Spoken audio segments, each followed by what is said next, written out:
আনন্দঘন পরিবেশে আজকে সর্বপ্রথম ভোটটা দিতে পেরে আমি অত্যন্ত আনন্দিত।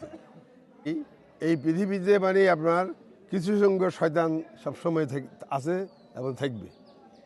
কাজে কালকে রাতে এমন ধরনের কিছু লোক যদি কোথাও এইভাবে গোপনে কোথাও থেকে থাকে যে তারা শাস্তিযোগ্য অপরাধ করেছে, শাস্তি পাবে। এবং সাধারণভাবে ফেনীর আমার বিশ্বাস ফেনীর সর্বত্র কিন্তু অবস্থা শান্ত এবং ভালো থাকবে। বুঝতে পারবেন, আমার তো খুব আনন্দ লাগতেছে, খুব ভালো লাগতেছে। যে 17-18 বছর পরে ভোট দিচ্ছি, এ 17-18 বছরের ভিতরে ভোট কেন্দ্রে সিলটা হাতে লইতে পারি নাই। আজকে মানে খুব আনন্দ লাগছে, ঈদের মতো মাত্রা খুব ভালো লাগতেছে। সকাল থেকে ভোট আসছি, পরিবেশটা ভালো লাগছে। লাইনে দাঁড়াইছি, ভোট দিছি, জীবনে প্রথম ভোট দিলাম, ভালো লাগছে। খুব ইনশাল্লাহ ভালো, মানে হাসি রসি ভোট দেওয়া হয়েছে।